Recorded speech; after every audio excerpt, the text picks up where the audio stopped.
حرمت روح پیمبر یک نظر کن سوئے ماں. السلام علیکم ورحمۃ اللہ وبرکاتہ.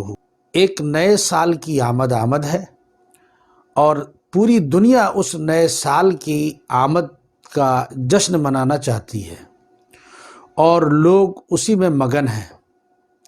وقت کی بساط الٹتی جا رہی ہے اور ہم لوگ ایک نئے سال کے دہانے پر کھڑے ہیں. عام طور پر لوگ نئے سال کو جشن کے طور پر مناتے ہیں، مگر حقیقت یہ ہے کہ یہ افراد و اشخاص، اداروں، تنظیموں اور جماعت اور قوم سب کے لیے اپنے احتساب کا وقت ہے کہ انہوں نے اس عرصہ میں کیا کھویا اور کیا پایا، اور وقت کی صورت میں جو عظیم نعمت اللہ تعالیٰ نے انسان کو عطا فرمائی ہے اس کا کس طور استعمال کیا ہے. جو قوم خود اپنا محاسبہ نہیں کر سکتی اور جو جماعت اپنا گریبان آپ تھامنے کی صلاحیت نہیں رکھتی، دوسرے ان کے گریبان تھامتے ہیں اور خیر و شر کا حساب کر کے اس کا بدلہ چکاتے ہیں. لمحوں کی ناقدری بعض اوقات صدیوں کا نقصان ہوتا ہے اور قوم زوال و انحطاط کے دلدل میں پھنس جاتی ہے. اللہ تعالیٰ نے انسان کو جو بہت سی نعمتیں اس کائنات میں دی ہیں، ان میں ایک بہت بڑی نعمت وقت ہے.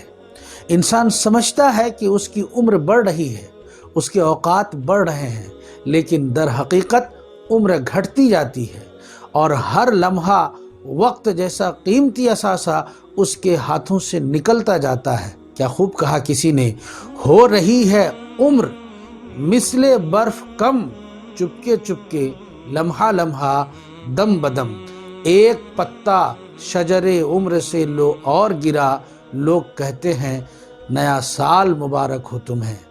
وقت کی قدر و قیمت کا اندازہ اس سے لگائیے کہ اللہ تعالیٰ نے اپنی کتاب میں کتنے ہی مقامات پر وقت کی قسم کھائی ہے. کبھی رات اور کبھی صبح کی قسم کھائی، کبھی رات کے ساتھ شفق کی قسم کھائی، کبھی فجر اور اس کے ساتھ 10 راتوں کی قسم، کبھی دن کی روشنی اور رات کے چھا جانے کی قسم، اور کبھی خود زمانہ کی قسم. دنوں کی آمد و رفت اور چاند و سورج کے طلوع و غروب سے اوقات کا علم ہوتا ہے. قرآن مجید نے جا بجا اللہ تعالیٰ کی نعمت کی حیثیت سے اس کا ذکر فرمایا ہے، اور قیامت میں انسان سے اس کے عمر کے بارے میں سوال بھی فرمائے گا اللہ تعالیٰ کہ کیا ہم نے تم کو اتنی عمر نہیں دی تھی کہ جس میں نصیحت حاصل کرنے والے لوگ نصیحت حاصل کر سکیں. سورہ فاطر کی آیت نمبر 73 تو یہی کہتی ہے. اللہ ارشاد فرماتا ہے اولم نعمرکم ما یتذکر فیہ من تذکر.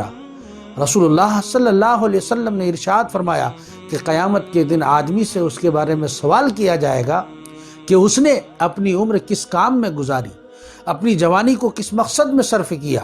حضرت عبداللہ ابن عباس رضی اللہ تعالی عنہ سے مروی ہے کہ آپ صلی اللہ علیہ وسلم نے ارشاد فرمایا 2 نعمتیں ایسی ہیں جن کے بارے میں بہت سے لوگ دھوکہ میں مبتلا ہیں، ایک صحت اور دوسری نعمت ہے فراغت وقت. سلف و صالحین جنہوں نے اعلیٰ درجہ اور بلند قیمت علمی کام کیے ہیں، وہ اپنے وقت کے ایک ایک لمحہ کو وصول کرتے تھے اور 1 منٹ کا ضائع ہونا بھی ان کو گوارا نہیں تھا.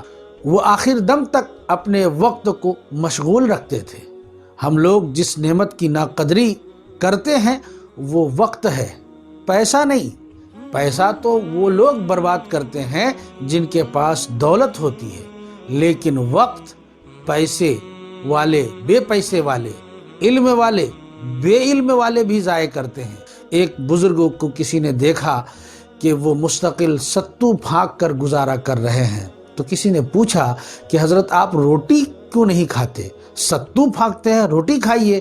تو بزرگ نے کہا کہ میں نے حساب لگایا ہے کہ ستو پھانکنے میں میرا اتنا وقت بچ جاتا ہے کہ میں 70 مرتبہ سبحان اللہ پڑھ لیتا ہوں، اس لیے میں نے روٹی کھانا چھوڑ دیا.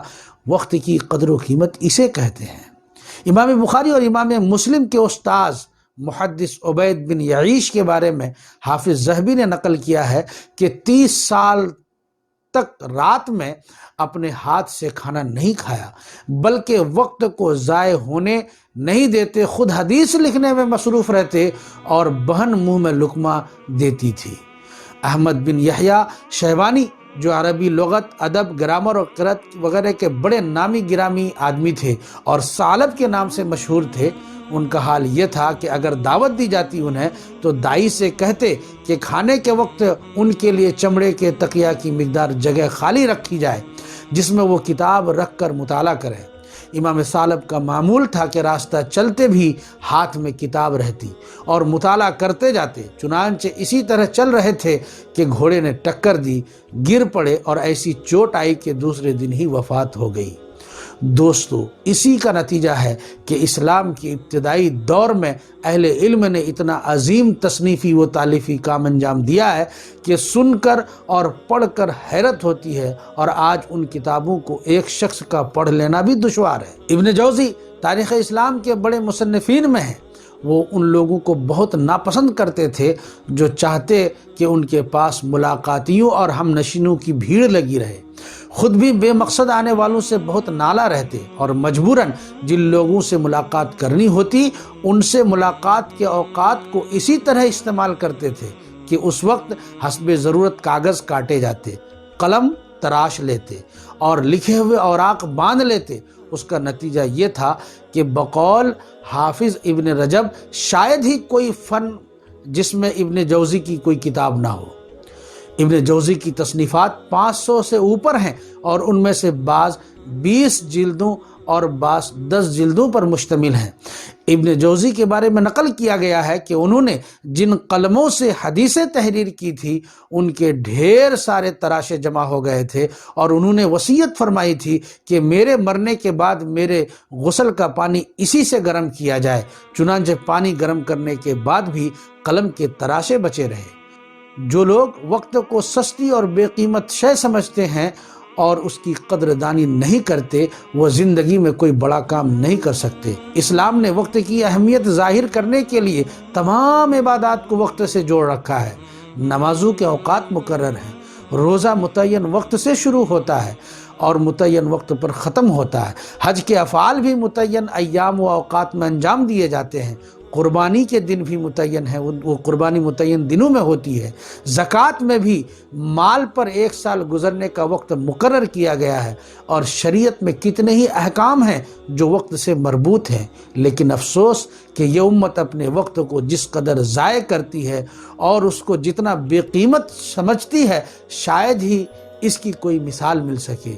مسلمان نوجوانوں کی یارباشی، ہوٹل بازی اور بے مقصد سیر و تفریح ایک کھلی ہوئی حقیقت ہے، بلکہ ضرب المثل بنتی جا رہی ہے۔